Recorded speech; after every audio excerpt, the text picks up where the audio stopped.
This is a quick home inspection overview of unit number 9. So we're going to start here on the roof, then we do the exterior and the crawl space, and then we end up inside. So the roof is looks in pretty good shape. These are asphalt shingles. They're made out of asphalt, fiberglass, and granules or sand, and they last between 20 and 25 years here in Arizona. So they did a good job on the flash metal. They also did a good job on sealing any seals in any opening of penetration. So this is a pretty good job on there. These are roof vents, so it does have proper roof venting. This over here on this carport cover is technically at the end of it. It's a gutter system, so lots of debris here. Just needs to be cleaned. It could be either blown and then cleaned with a hose and water. So we're going to go down very carefully here, and then we will do the exterior, and then we'll continue with the crawl space. Most of the problem is on the exterior. There's a few things inside, mainly maintenance, but we'll see the whole thing. All right, so we're going to start in one corner of the house. We're going all the way around, and as I point things out as I find them. So we go here. I'm going to start right here. Here's your gas meter. In the event of a problem, you could shut it off right here. This is a shut-off valve, but it's recommended you just hang up, dial 911. This is the entrance to the gas. You could also shut it off right here. So going around, we have these low voltage or telecommunication cables. I recommended that they're buried, obviously, for they are constituted trip hazard. This is a vent for the gas hot water heater. It's recommended to have one at the bottom and one up here on the top, just for air circulation. It has a sediment trap, which is good to have. And it's pretty much in good shape, and is vented to the top. And also this is the pressure relief valve. There's a little bit of corrosion here.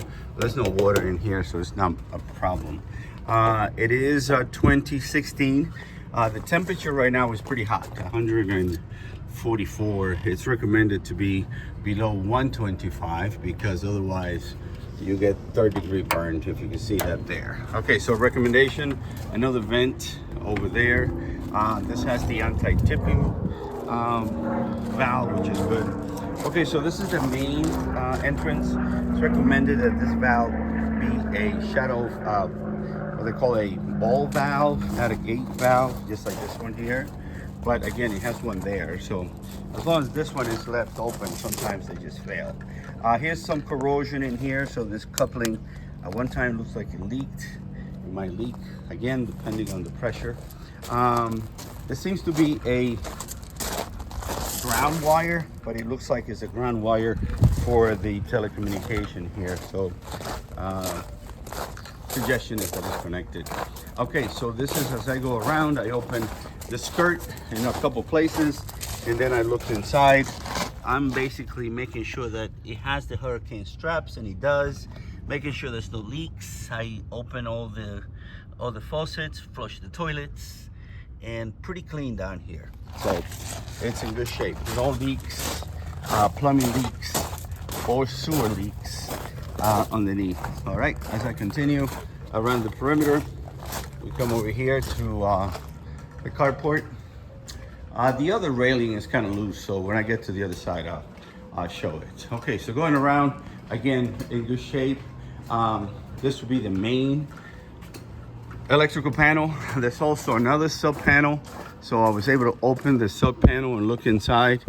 This one here is recommended to make sure that the slot is filled in because the little kids could put in their hands in there. So then this one recommend to have a lock in here. All right, so coming around, the AC unit, I tested This is giving me temperature about 46 degrees as a supply and about 65 as a return. Here's information. It was manufactured in 2017. It is 2 tons, so 1 ton covers about 500 to 600 square feet. So it covers anywhere from 1,000 to 1,200 square feet. It is a ton, not a ton of air, but they used to have a ton of ice, and they'll put a fan in front. See how long it would take to melt. They call it BTU, British Thermal Unit. So 12,000 BTU covers 500 square feet, which is 1 ton. So you got 24,000 BTU divided by 12. That gives you 2 tons. All right, so I come inside here. Let me go back real quick. So this rail right here is loose. So I recommended that the handrail be tightened. So I come all the way around. I start at one location and check all the outlets and make sure that I trip the GFCI outlets. So any GFCI, which stands for Grand Fault Circuit Interrupter, if it's less than 6 feet from the water source, it has to be equipped with a GFCI, and these are. So here I'm going to trip it, make sure. So here is how you reset it. You just push this button back, and this one also resets. I checked all of them are good. So this has an anti-tipping bracket. That is, if children open this door, this does not come forward. However, the bracket is not holding to one of the legs in the back, so they need to have it engaged. I checked all the faucets and no leaks underneath. The diverter, when you pull this up, you have a little bit of water coming out of this diverter. So sometimes if the gate gets clean, that holds the water back, that will resolve the problem. I left this open so we can see inside. All these vents right here, they have lots of debris, so it can be clean, even if it's just on this area right here, as far as you can get to clean up. So as I went around, I'm also looking for any stain up on the ceilings. No stains.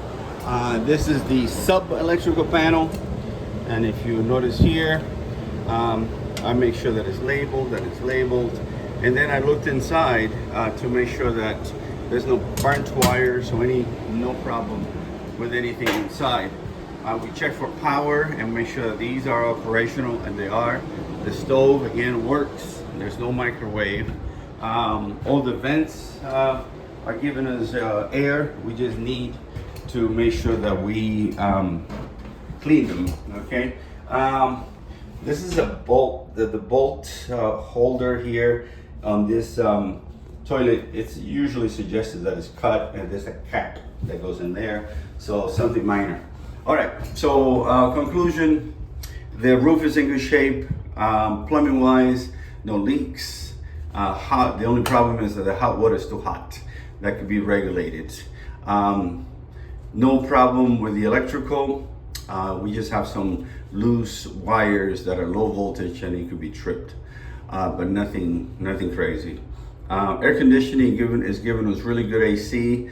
2017 and is the year of manufactured, and is giving us good supply at about 46 and also 66 in return, which is a 20% differential, 20 degrees differential. I did put on the heat because it's furnace, and that worked out to be okay. Went up to about 105 and it was climbing, so I just shut it off. So if it was a heat pump, I cannot do so because of the refrigerant. It's over 80 degrees outside. So overall, no termites either. So you get 1 year warranty that if there are termites, Action Termites will treat it for free. All right, I'll send the written report. If you guys have any questions, feel free to contact me. All right, bye-bye.